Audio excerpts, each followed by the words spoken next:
Rute, capítulo 1, versículo 1 a 16, nós lemos assim: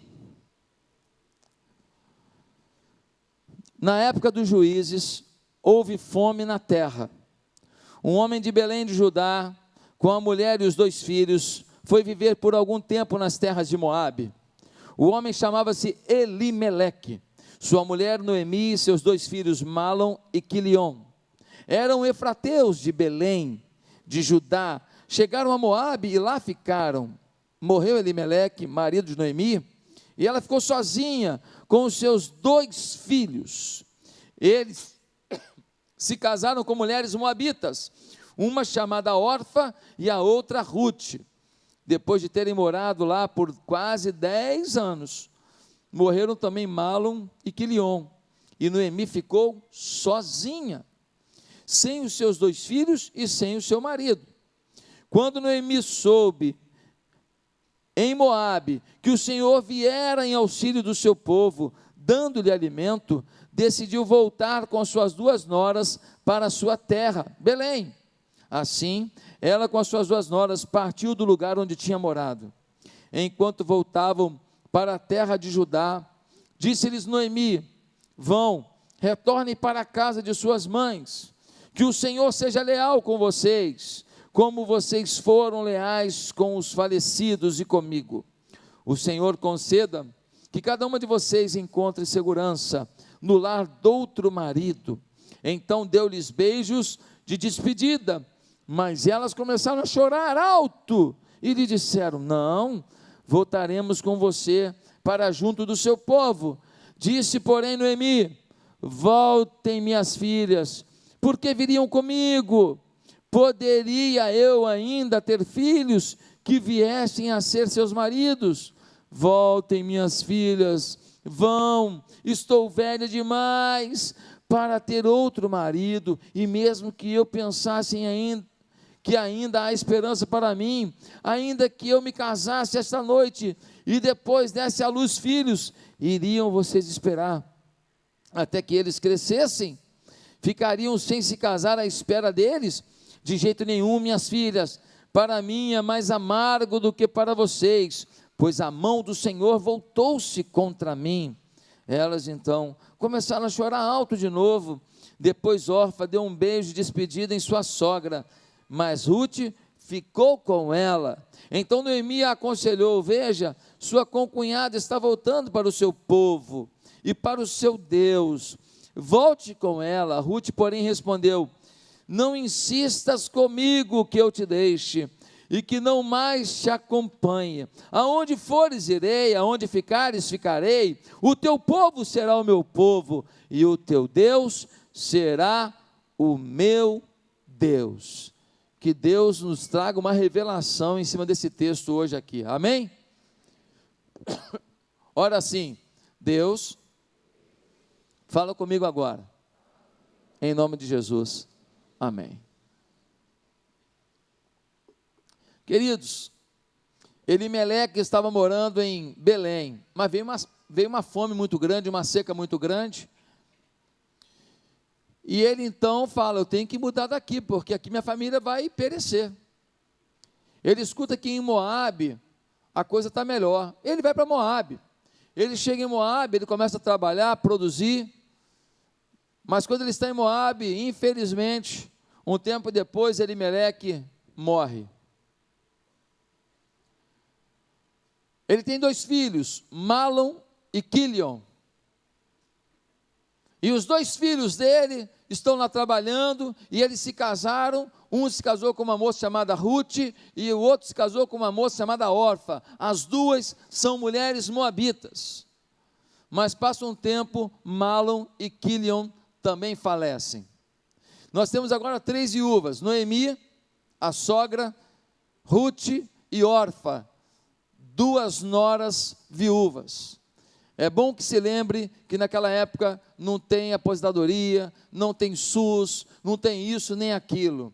Naquela época, se você não tem marido, se você não tem um apoio familiar, você está completamente desamparado. Nesse período, Noemi recebe uma informação: A informação é de que em Belém as coisas melhoraram, está chovendo lá, está melhorando lá. Belém significa casa do pão, ou seja, na casa do pão voltou a ter pão. E Noemi decide voltar, é um momento de mudança, ela é uma viúva, a mudança chegou, as mudanças chegam e você não precisa querer, elas vêm, sim ou não? As mudanças acontecem independente de você se planejar, sim ou não? As mudanças acontecem muitas vezes para o seu bem, mas muitas vezes para a sua tristeza ou para a sua preocupação, sim ou não? Noemi está no momento de mudança, e no momento de mudança você pode parar e esperar morrer. No momento de mudança você pode parar e falar assim: eu agora vou ficar aqui até morrer, eu não tenho marido, não tenho nada, eu não tenho força produtiva, eu sou uma senhora, e eu agora vou ficar aqui, e vou comer quando tiver comida, e se alguém me der eu como, se não der eu não como, e se eu tiver agora uma fraqueza, uma anemia e morrer, morri. Mas ela decide migrar para a sua terra natal, aonde ela tem familiares, e aonde ela tem alguma expectativa de que, enfrentando a mudança, ela vai atingir um momento melhor. Quem está me entendendo, diga: eu estou. Amém. Estamos até aí entendendo tudo. Quando ela vai mudar para Belém de novo, deixa eu te perguntar uma coisa: Orfa e Ruth, elas são de Belém? Elas são da Judéia? Não, elas são dali, elas são moabitas. A cultura é moabita, o jeito é moabita, a criação é moabita, os deuses são deuses moabitas. Como é que fica a situação agora? Ela fala para as suas duas noras: olha, eu estou voltando para a minha terra, meu povo, vocês são jovens ainda, vocês podem reconstruir a família de vocês, vocês podem casar de novo, vocês podem tentar de alguma maneira superar esse momento, fiquem próximos da família de vocês, dos deuses de vocês, do ambiente de vocês, da cultura de vocês. As duas dizem: não, nós vamos com você, porque Noemi era muito amada pelas duas, elas choram juntas, e elas caminham mais um pouco, e Noemi fala: gente, eu tenho que enfrentar essa mudança, do meu jeito, enfrentem do jeito de vocês. Vocês não são obrigadas a ir comigo para uma terra estranha para vocês. Vocês serão estrangeiras lá. Vocês serão lá refugiadas. Vocês não serão pessoas com os direitos dos cidadãos daquela terra. Vocês têm certeza disso? Acho melhor vocês não irem. Elas choram novamente, e uma nora chamada Orfa diz o quê? Minha sogra, seja muito feliz. Eu vou tentar, junto da minha família, junto do meu povo, reconstruir a minha vida. Mas a outra nora, chamada Ruth, ela vai dizer: não me peça isso. Onde pousares, pousarei eu. Onde pisares, pisarei eu. Porque algo de especial aconteceu entre Ruth e ela. Ela disse: porque o teu Deus é o meu Deus. Tinha um link maior. Orfa amava Noemi, Orfa queria o bem de Noemi, Orfa chorava por Noemi, mas Ruth recebeu o Deus de Noemi. E aí agora vai Noemi com Ruth, chega lá, é época da colheita da cevada, para se fazer bolo, para se fazer pão, para se fazer tantos alimentos, e agora ela vai para uma plantação. Por quê? Porque havia uma lei. Qual era a lei? A lei era que quando você estava fazendo a colheita, tudo que caísse no chão, você não podia mais pegar. Aqueles grãos, aquelas espigazinhas que caíam no chão, elas eram como se fosse um bolsa espiga. Um bolsa espiga. Por quê? Porque quem vinha podia colher aquilo e ter uma comida. Os pobres vinham atrás da colheita, pegando os restos que caíam no chão, os grãos que caíam no chão, e assim eles tinham algum tipo de sustento, algum tipo de alimento. E agora essa mulher, viúva, estrangeira, ela vai, o pessoal está colhendo, levando, cai no chão, ela vai catando o grãozinho, vai catando espiga, vai catando. E aí um homem chamado Boaz, um homem importante, um homem rico.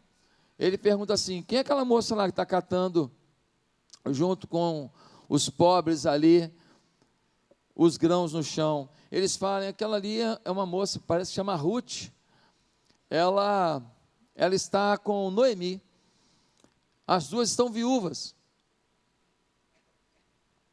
e ela está cuidando da sogra. Dizem que essa moça está cuidando da sogra com muito carinho, uma atenção tremenda, não deixou a sogra voltar sozinha. Boaz fica impactado com aquilo. Generosidade sempre chama a nossa atenção. Generosidade sempre é um bom cartão de apresentação.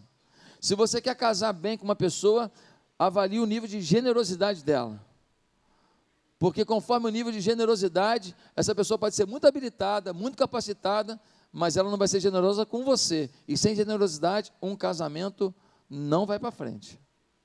E aí, ele fica encantado com aquilo, e ele manda favorecer Ruth, manda dar mais coisas para ela, chama para que ela se alimente com eles ali, dá um pedaço de pão para ela, ela se alimenta com eles, um pãozinho com vinagre, aquilo que você faz quando você vai num restaurante, joga um azeitezinho, joga um sal e mexe com o pão ali para matar a fome inicial. Ele faz isso com ela, ela come ali, e quando ela chega em casa, ela chega cheia de coisa. E a Noemi fala: minha filha, quanta comida, você conseguiu quanta coisa? Ela falou: olha, eu estava catando, mas depois teve um moço lá, e eu fui na plantação dele, e ele me deu mais coisa ainda, e ele cuidou de mim. E ela fala: mas qual é o nome dele? Ela fala assim: Boaz. Quando fala Boaz, a Noemi no seu computadorzinho interno, Boaz, ele é da nossa família. Ele é parente do meu esposo falecido. Filha, esse homem pode ser seu resgatador. O que é isso?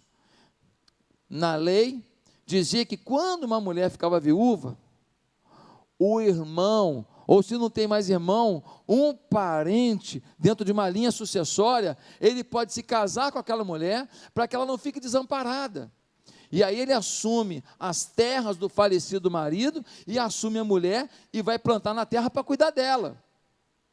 É um plano de cuidado social. E ela fala: olha, Ruth, esse homem pode ser seu resgatador, ele pode cuidar de você. Filha, hoje à noite você vai lá onde ele está, você vai deitar nos pés dele lá, você descobre o pé dele e fica deitado no pé dele, não fala nada, só fica ali. Quando ele acordar, você diga para ele: você pode ser meu resgatador. Assim ela faz. Ele acorda assustado e fala: o que você está fazendo aqui? Eu queria só te falar uma coisa que Noemi mandou te dizer: você pode ser meu resgatador.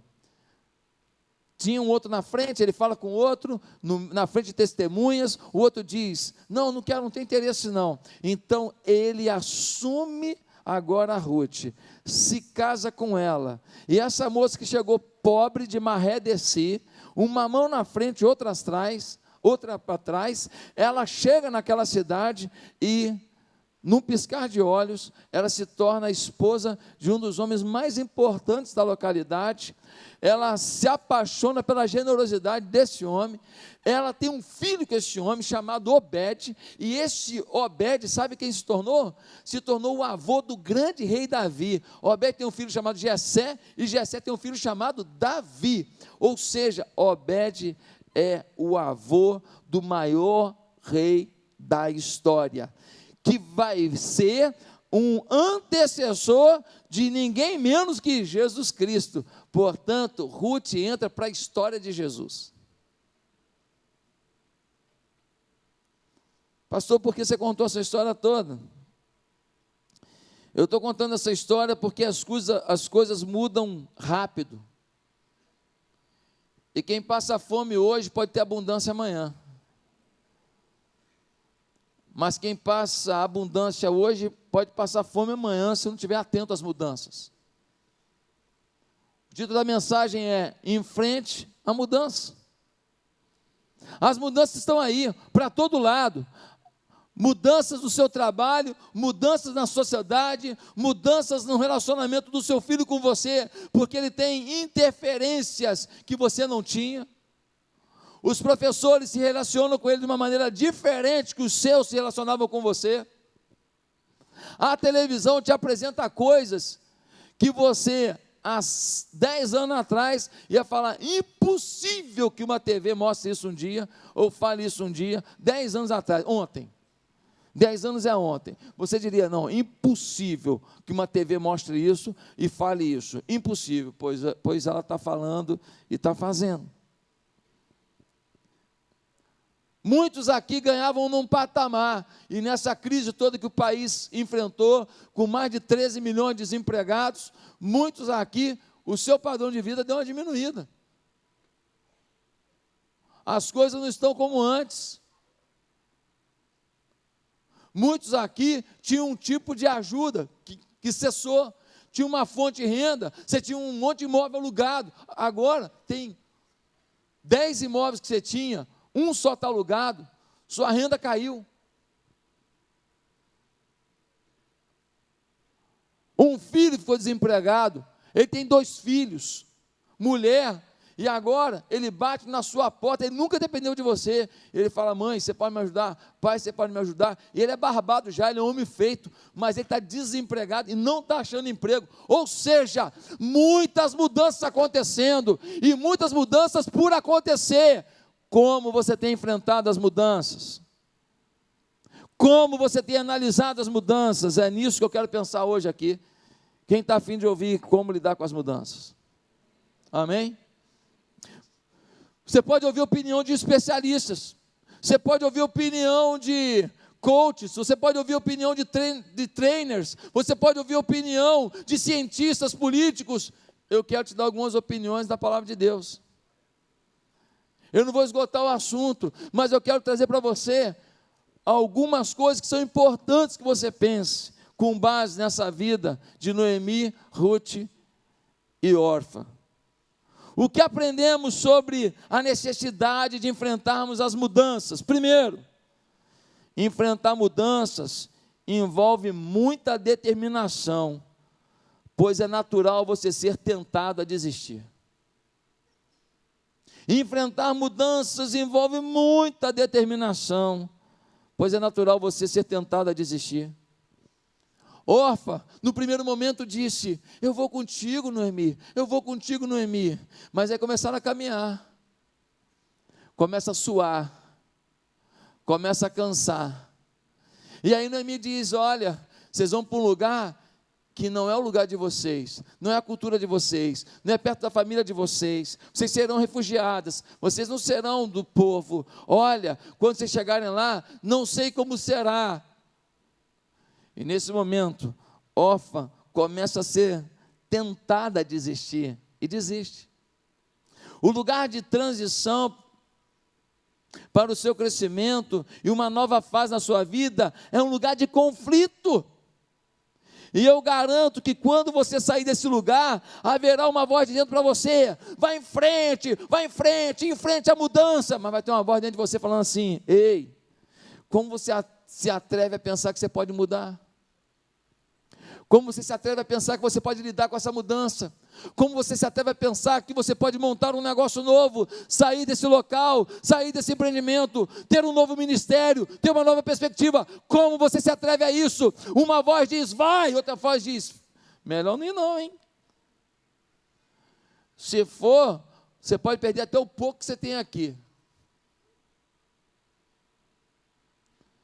No fundo da nossa mente está um medo assombroso de que por causa dos erros que a gente cometeu, de que por causa da nossa pouca idade às vezes, ou porque não tivemos alguma coisa na nossa infância, ou porque não fizemos a formação tal que o outro fez, ou porque não terminamos um determinado curso, ou porque temos uma doença, uma alimentação física, ou porque cometemos um erro no passado e até hoje nos sentimos culpados e parece que Deus faz o outro prosperar, mas a gente não, porque se eu fiz aquilo no passado, Deus não me perdoou até hoje e eu não mereço ser feliz e ter sucesso e avançar. E nós definimos uma pendência, uma bola de ferro de culpa, que quando a gente quer andar, a bola de ferro segura e a gente não sai do lugar. sempre há uma pequena voz dizendo que você não pode sair do ponto em que está para um plano melhor. Permanecer onde você está pode significar não ter problemas. Vou ficar aqui, não vou ter problema, porque aqui eu já sei como é que é, eu me mantenho aqui nessa condição que eu estou de vida, nessa situação que eu estou na minha família, nessa situação financeira, nessa situação ministerial, nessa situação organizacional, nessa situação do relacionamento que eu tenho no meu trabalho, eu vou me manter aqui, mesmo que não esteja legal, mas eu vou me manter, porque aqui eu já sei como que é. Mas pode significar você não se movimentar, pode significar você nunca provar do melhor. Pode significar você nunca provar de tudo que Deus planejou para a sua vida. Pode significar você ficar emperrado, enquanto gente que tinha menos vocação, preparo e chamado de Deus que você está avançando. Permanecer onde você está pode significar ter problemas que você já conhece, enquanto que sair desse momento pode significar ter problemas novos. Mais difícil é permanecer onde você está, no casamento, na vida financeira, na alegria interior, sabendo que existem opções de muito mais satisfação diante de você. Aí entra como você se vê.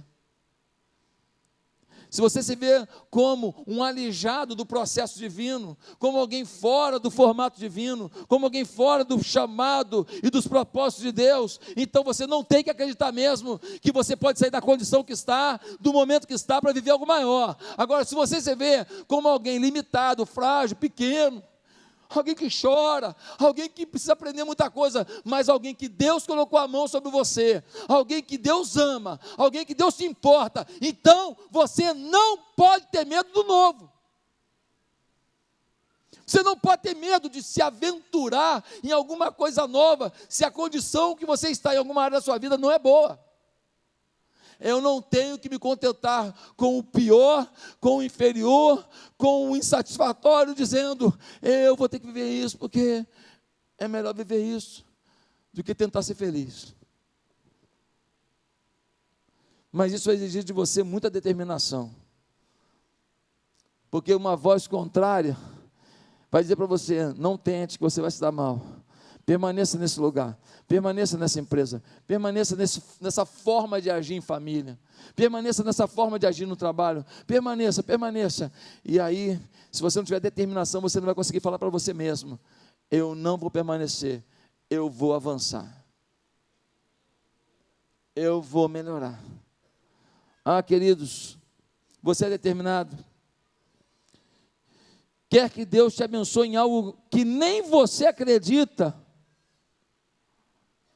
Quer que Deus te abençoe numa coisa que nem você está determinado a lutar com todas as suas forças? Desista. Você precisa dar a sua contribuição, crendo que vai chegar aonde precisa. Quem recebe essa palavra, diga, eu recebo em nome de Jesus. Amém? Segundo lugar, sobre a necessidade de enfrentarmos mudanças. Nós aprendemos aqui que enfrentar mudanças pode significar não ter algumas pessoas que você ama do seu lado. É triste falar isso.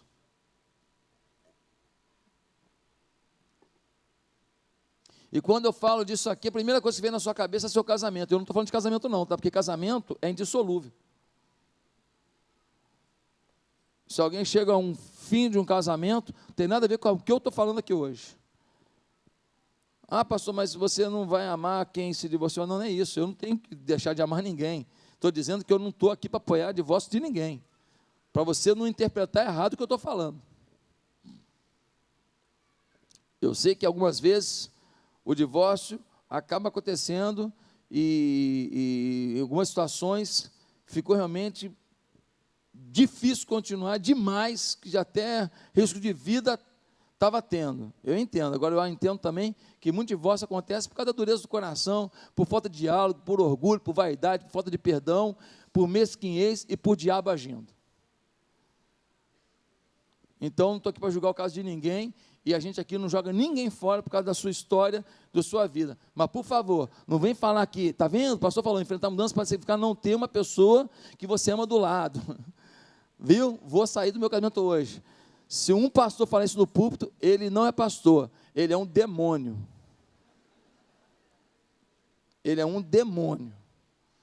Amém? Está claro isso? Está filmado? Glória a Jesus. Gente, Noemi chegou em Moabe. E tinha tudo para dar certo. Aí morre o marido. Brabo, hein? Ah, mas tem 2 filhos maravilhosos. Casaram com 2 moças maravilhosas. Ah, eu vou reconstruir minha vida aqui. Os filhos morrem. Brabo, hein?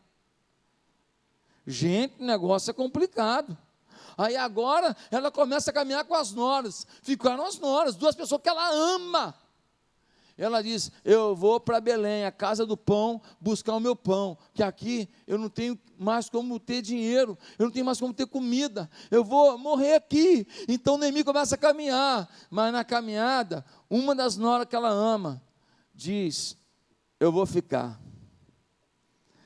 Orfa disse, foi muito bom estar com você, mas eu vou ficar com a minha família.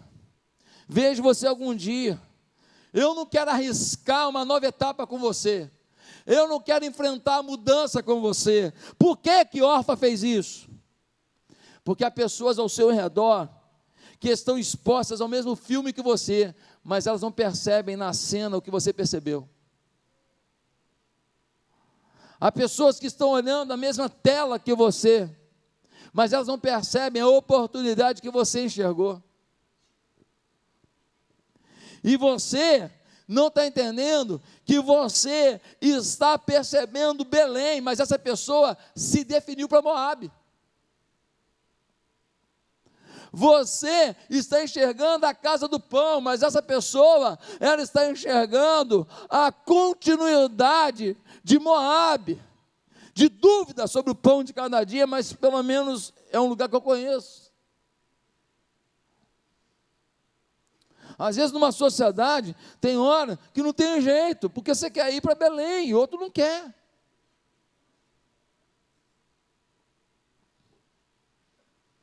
Às vezes, você vai ter que morar longe da sua família. Por quê? Porque você tem um projeto de Belém, mas a sua família ainda vive em Moabe. Às vezes, você vai deixar uma empresa, você gosta do chefe, ele é legal, ele é maravilhoso, ele é lindo, ele é uma pessoa generosa, mas ele para você só tem a oferecer Moabe, e você está sonhando com Belém.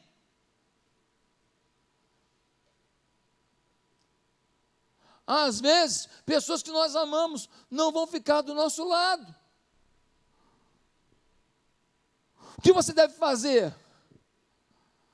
Se descabelar, se desesperar, brigar com a pessoa? Não. Diga como Noemi, ok, Orfa, continuo te amando, mas eu não vou ficar com você, eu vou para Belém. Eu vou atrás desse sonho, eu vou atrás desse projeto, eu vou atrás desse impulsionamento que eu sinto de Deus, eu vou atrás do meu sonho. Se você continua oferecendo coisas para as pessoas que elas não querem, não se culpe, elas não veem o que você vê, e elas não têm o chamado que você tem. E tem horas que se você não romper com elos de pessoas, você não rompe para os projetos que você sonha. Teve uma vez que estava lá Abraão e Ló, seu sobrinho, o rebanho de um e de outro, avançando, começou a ter briga dos pastores de Ló com os pastores de Abraão. O que Abraão falou para Ló? Falou, Ló, sobrinho, deixa eu te falar, eu te ensinei tudo, né? Você enriqueceu com a minha orientação, eu que te apoiei, eu que te dei os primeiros animaizinhos para você começar a sua vida, não foi? Mas deixa eu falar uma coisa, eu vou para a direita ou para a esquerda, você escolhe, se quiser ir para lá, eu vou para cá, se quiser ir para cá, eu vou para lá. E o sobrinho ingrato escolheu o mais bonito para ele, o que é as Campinas do Jordão, que depois vieram a ser destruídas com fogo e enxofre, porque ali estava a cidade de Sodoma e Gomorra. Escolheu na vaidade, o coração vaidoso fez ele fazer uma escolha muito ruim, tudo o que ele conquistou se perdeu e se queimou. Mas Abraão, que amava seu sobrinho, uma hora teve que falar, vai para um lado, eu vou para o outro, amigo. Para manter a nossa amizade, para manter o nosso relacionamento. Teve que acontecer. Às vezes você tem que deixar a órfã voltar para casa. E pode ser que a órfã, chegando em casa, descubra que lá não é lugar bom para ela. E ela diga assim: qual é o endereço de Belém onde mora Noemi? Deixa eu procurá-la. Agora eu compreendi por que ela rompeu com Moabe. Quem entendeu? Amém? Meus amados, você está bem com a forma como sua vida está? Sua vida está organizada em todas as áreas, você está feliz em viver assim, você não quer melhorar alguma coisa, fique onde está. Mas se você quer alguma coisa a mais para a sua vida, em alguma área da sua vida, não é pecado sonhar. Não é pecado querer mais. Não é pecado querer mais carinho da mulher. Não é pecado querer mais carinho do marido. Não é pecado querer mais carinho dos filhos. Não é pecado querer ter uma casa limpinha, arrumadinha, com uma geladeira nova, porque essa daí não está legal. Não é pecado sonhar com uma viagem da família inteira, ficar num lugar legal, comer uma comida legal e ter um tempo de amizade em família. Não é pecado. Não é pecado você sonhar em ser um líder e não ser mais um líder de célula, mas ser um pastor um dia, pregar para uma multidão de 8, 10, 15 mil pessoas em algum lugar desse país. Não é pecado você sonhar em empreender um projeto social revolucionário, mobilizar nossa igreja e mudar a vida de centenas e centenas de crianças, de idosos, de dependentes químicos, de pessoas doentes em alguma área. Não é pecado enfrentar as mudanças e sonhar com algo maior no reino de Deus. Não é pecado sonhar em ser um instrumento para alcançar essa nação. Se Deus coloca a mão em você, de um dia para a noite a nação te conhece. De um dia para a noite você muda a história de uma cidade, de um estado, de um país. De um dia para a noite o Trump te liga. Hello? How are you? My name is Bob. Hi, my name is Kathy. Lembra disso? CCA, 1900 antigamente. Hi, Bob. Hi, Kathy. How are you? I'm fine, and you? Nunca vou esquecer disso. CCA na Edgar Romero, do lado do Carmela Dutra, comendo o joelho naquele botequim fedido que tinha do lado. Esta é a minha história. Um lugar perto de Nova York, né? Cantinho gostoso, ali eu comecei minha vida. Queridos, ame órfã, mas deixa ela seguir.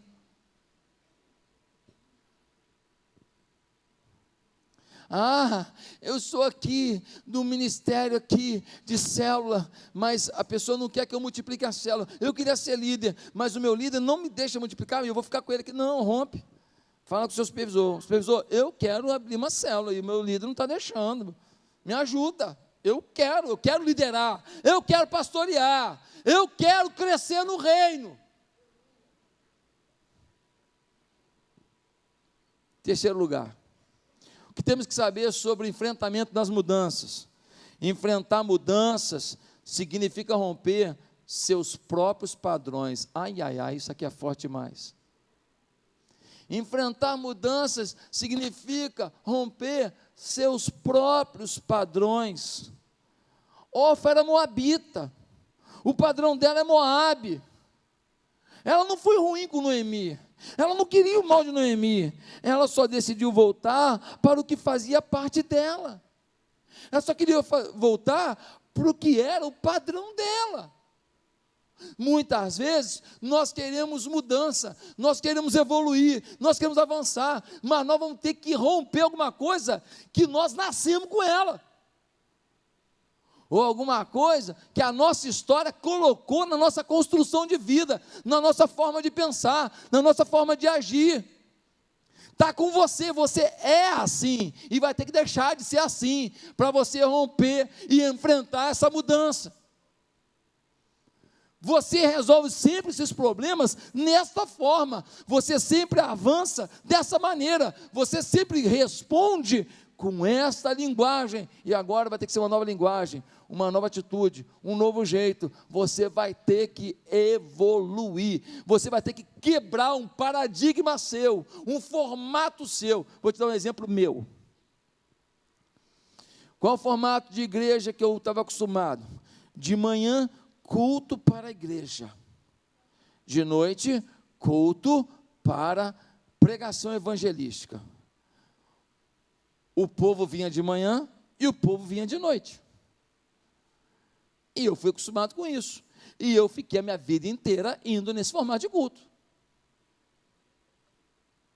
E eu fui pastor em Ipatinga, e a igreja de Ipatinga trabalhava como? Desse jeito. O povo tinha que vir de manhã e de noite na igreja. E eu pregava 2 sermões, um para falar disso, outro para falar daquilo. Aí, eu não estava querendo mudar. Só que aí lá no Rio Mar, 850 lugares. Eu tinha um culto de manhã e um culto de noite.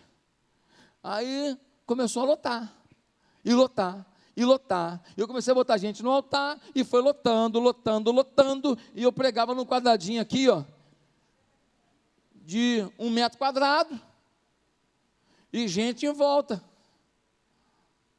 Aí nós abrimos um culto às 5 horas, eu pregava um sermão de manhã, e outro sermão, às 5 e às 7h30, eu continuei mantendo o padrão, eu só dupliquei o culto da noite, e aí o culto às 5 horas, que começou no primeiro dia com 250 pessoas, passou para 300, 400, 600, 700, 850, 1.000.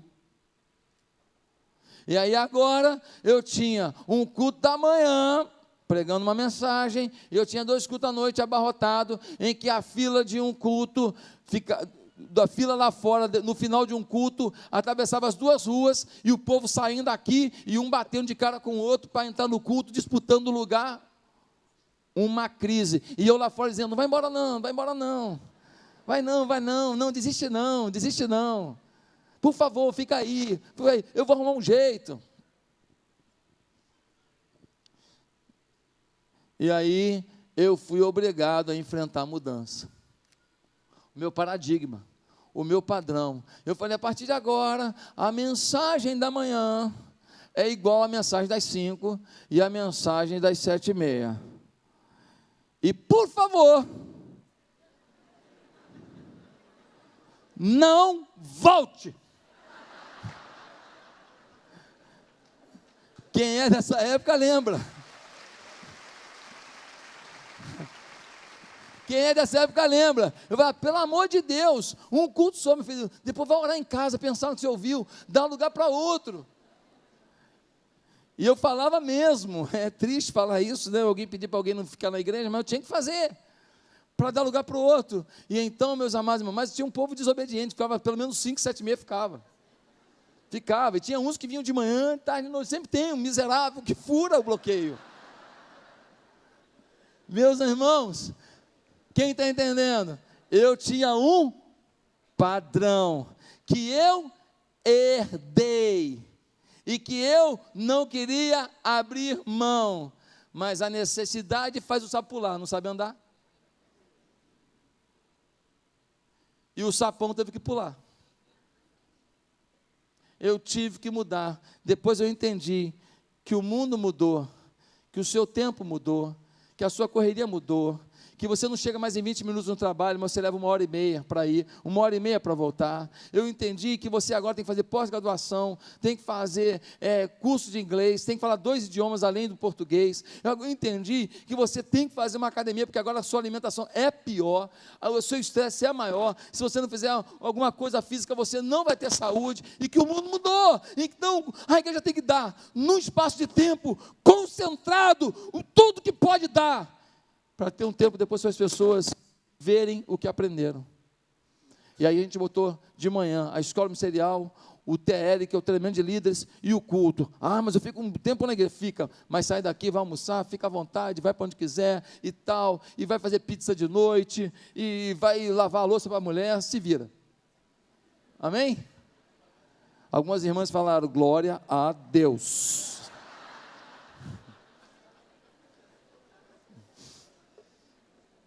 Bem, meus irmãos, muitos não entendem como você pode ter tudo o que você tem, e às vezes você está infeliz. Você tem um filho bonito, você tem uma filha bonita, você tem uma casa boa, seu marido tem um bom emprego, e você está irrealizado. Sabe por que você está irrealizado? Porque você não está cumprindo o enfrentamento da mudança. As coisas estão mudando, você está tendo novas aspirações, e você não está enfrentando isso, e não está se ajustando para viver um novo tempo. E aí, querido, o que você tem não é suficiente.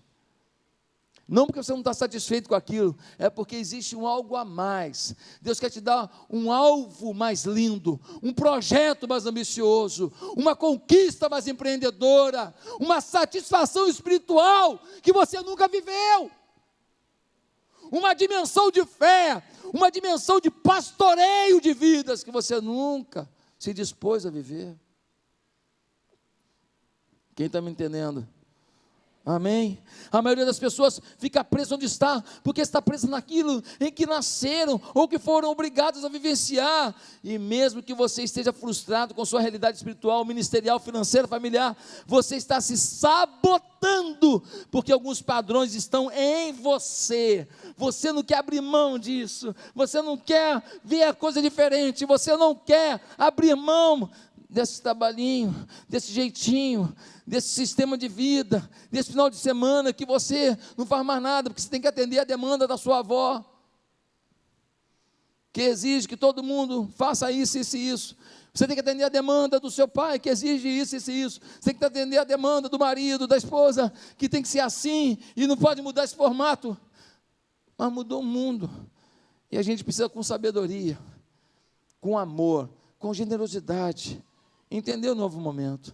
Pastor, me dá um exemplo melhor. Vou te dar um exemplo melhor. Pessoa que quer perder peso. Quem quer perder peso, diga, estou precisando.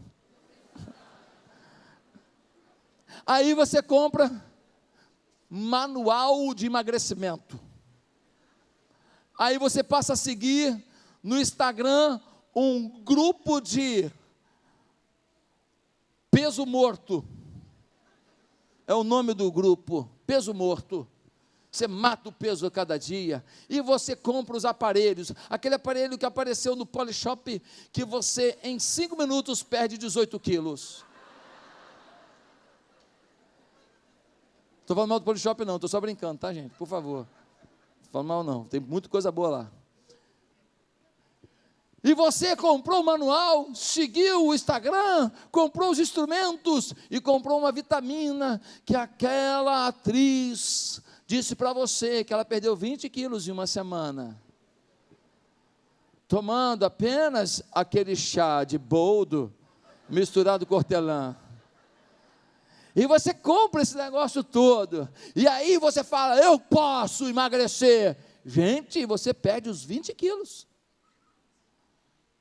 Mas deixa eu te falar uma coisa, você tem um padrão de pensar, não tem? Você tem um padrão de viver, não tem? Você tem um padrão biológico, não tem? Você tem um padrão como é que fala, rapaz? Me fugiu a palavra aqui agora. Metabolismo, sim ou não? Você tem um padrão. E aí você comprou tudo e foi seguindo a risca, mas o padrão não mudou.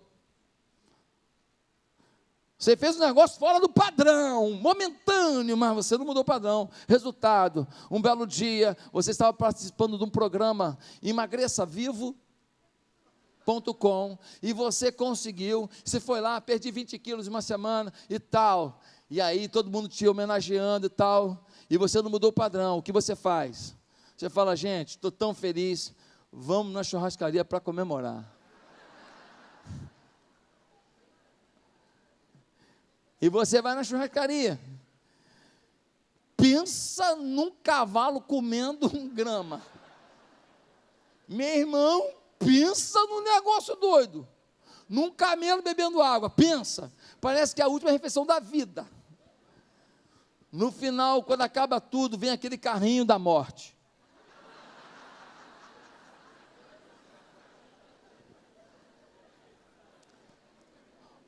olha para você, olho no olho, uma torta crocante. Aquela miserável que tem sabor e que você ainda quando morde, sente aqueles grãozinhos dizendo assim, estou te engordando.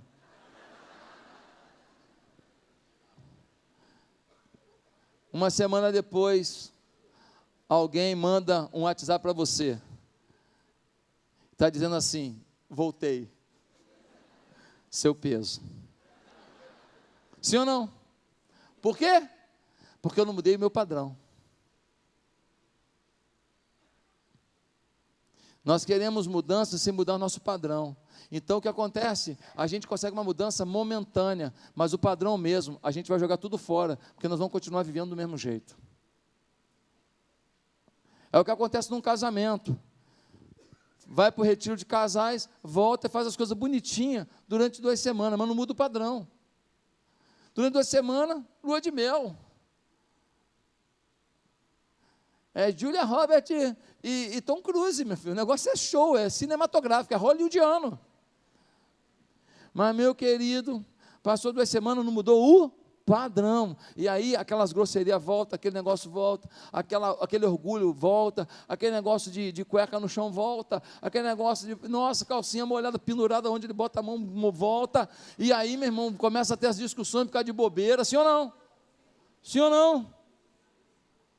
A maioria dos casamentos acaba por causa dessas coisinhas pequenas, que vão gerando distanciamento, e aí vem as grandes coisas. As coisinhas pequenas preparam o ambiente para as grandes coisas. Quem destruiu você não foi a grande coisa, foi as pequenas que você não tratou.